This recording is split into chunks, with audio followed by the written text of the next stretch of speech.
എൻ്റെ പേര് സ്തുതി. ഞാൻ ഇടുക്കിയിൽ നിന്നാണ് വരുന്നത്. ഞാനിവിടെ ആദ്യമായിട്ട് കൃപാസനത്തിൽ ഒന്ന് ഉടമ്പടി എടുക്കുന്നത് സെപ്റ്റംബർ 12, 2023 ആണ്.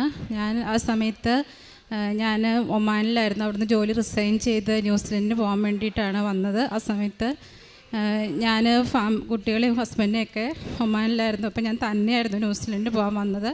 അപ്പം എനിക്ക് ഒരു പേടിയായിരുന്നു പുതിയൊരു കൺട്രിയിലോട്ട് തന്നെ പോകാനായിട്ട്. അപ്പം ഞാൻ ഒമാനിലായിരുന്നപ്പോൾ സമയത്ത് തന്നെ ഞാൻ ധ്യാനങ്ങൾ കേൾക്കും, സാക്ഷ്യങ്ങൾ കേൾക്കാറുണ്ടായിരുന്നു, പ്രത്യക്ഷീന പ്രാർത്ഥന ചെല്ലാറുണ്ടായിരുന്നു. അപ്പോൾ ഭയങ്കര ആഗ്രഹമായിരുന്നു വന്നൊരു ഉടമ്പടി എടുത്ത് പ്രാർത്ഥിച്ചിട്ട് പോകണമെന്ന്. അങ്ങനെ ഞാനും എൻ്റെ നാത്തൂനും കൂടെ ഇവിടെ വന്ന് ഉടമ്പടി എടുത്തു. അപ്പോൾ ഞാൻ ഉടമ്പടിയിൽ വെച്ച് എനിക്ക് ശരിക്കും പറഞ്ഞാൽ നിയോഗങ്ങളെക്കാൾ ഉപരി എനിക്കൊരു ശക്തിയായിരുന്നു ഉടമ്പടി. എനിക്ക് തന്നെ പോകാൻ പേടിയായതുകൊണ്ട് ഞാനൊരു ധൈര്യത്തിന് വേണ്ടിയിട്ട് ഞാൻ ഇവിടെ വന്ന് ഉടമ്പടി എടുത്തത്. അപ്പോൾ ഉടമ്പടിയിൽ ഞാൻ ആദ്യം വെച്ചത് എനിക്ക് ന്യൂസിലൻഡിൽ നിന്ന് ഓസ്ട്രേലിയയിലേക്ക് പോകണമെന്നായിരുന്നു എൻ്റെ ആഗ്രഹം. അത് PR കൂടി. പിന്നെ അത് ഞാൻ ന്യൂസിലൻഡിൽ പോയി. അവിടെ പോയി ഞാൻ ക്യാബ് കോഴ്സ് വളരെ വിജയകരമായിട്ട് കംപ്ലീറ്റ് ചെയ്തു.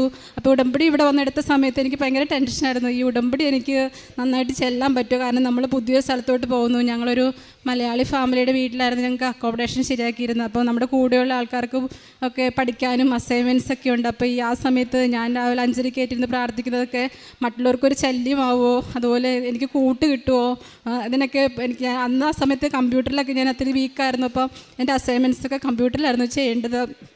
അപ്പം അതിനൊക്കെ എനിക്ക് പക്ഷേ പഠിക്കാനും അങ്ങനെയുള്ള കാര്യങ്ങളൊക്കെ ഞാൻ മുന്നിലായിരുന്നു. പക്ഷേ ഇതൊക്കെ എനിക്ക് ചെയ്യാൻ പറ്റുമെന്നൊക്കെ ഭയങ്കര ടെൻഷനായിരുന്നു. പക്ഷേ നെടുമ്പാശ്ശേരി എയർപോർട്ടിൽ നിന്ന് ഞാൻ കയറിയപ്പോൾ തന്നെ എനിക്ക് 4 ഫ്രണ്ട്സിനെ കിട്ടി. അപ്പം ഞങ്ങൾ ഒരേ ലെവലിലുള്ള 4 ആൾക്കാർ, ഞങ്ങൾക്ക് 4 പേർക്കും ഒരു മലയാളി ഫാമിലിയുടെ വീട്ടിൽ അക്കോമഡേഷൻ കിട്ടി. അവിടെ ഓൾറെഡി 2 കുട്ടികളും കൂടി ഉണ്ടായിരുന്നു. ആ മലയാളി ഫാമിലി ഞങ്ങൾ ഒത്തിരി സപ്പോർട്ട് ചെയ്തു, പള്ളിയിൽ പോകാനും പ്രാർത്ഥിക്കാനും ഒക്കെ. അപ്പം ഞാനൊരു ദിവസം ഇങ്ങനെ ഞാൻ പറഞ്ഞു, നാളെ തൊട്ട് എനിക്ക് ഉടമ്പടി പ്രാർത്ഥന ചെല്ലണം, 5 മണി വരെ കേൾക്കണം എന്ന് പറഞ്ഞപ്പോൾ എൻ്റെ കൂടെയുള്ള കൊച്ചൊരു ഹിന്ദു കുട്ടിയായിരുന്നു. അവൾ പറയും, ആണോ ഞാനും ഉടമ്പടി എടുത്തിട്ടുണ്ടെന്ന്. അപ്പം അടുത്ത ആൾ പറയുകയാണ്, നിങ്ങൾ ഉടമ്പടി എടുത്തിട്ടുണ്ടോ? എന്നാൽ ഞങ്ങൾ ഉടമ്പടി എടുക്കാമെന്ന് പറഞ്ഞു. അങ്ങനെ ഞങ്ങൾ 4 പേര് ഉടമ്പടി എടുത്തു. ഞങ്ങൾ രാവിലെ 5:30 പ്രാർത്ഥിക്കും, 3 മണിക്ക് കരുണക്കൊന്തയിലും ആയിട്ട് കൊന്തയിലും രാവിലെ പള്ളി പോവും. ഞങ്ങളുടെ എല്ലാ അസൈൻമെൻറ്റ്സും അവരുടെ അസൈൻമെൻറ്റ്സ് കംപ്ലീറ്റ് ചെയ്യാൻ ഞാനവരെ ഹെൽപ്പ് ചെയ്തു. എൻ്റെ കമ്പ്യൂട്ടർ വർക്ക് ശരിയാക്കാൻ അവരെന്നെ ഹെൽപ്പ് ചെയ്തു. അങ്ങനെ ഞങ്ങൾ ഒറ്റക്കെട്ടായിട്ട് ഞങ്ങളുടെ അസൈൻമെൻറ്റ്സ് എല്ലാം പെട്ടെന്ന് കംപ്ലീറ്റ് ചെയ്തു. ഞങ്ങൾക്ക് രജിസ്ട്രേഷൻ പെട്ടെന്ന് കിട്ടി, ജോലി ഞങ്ങൾക്ക് പെട്ടെന്ന് കിട്ടി.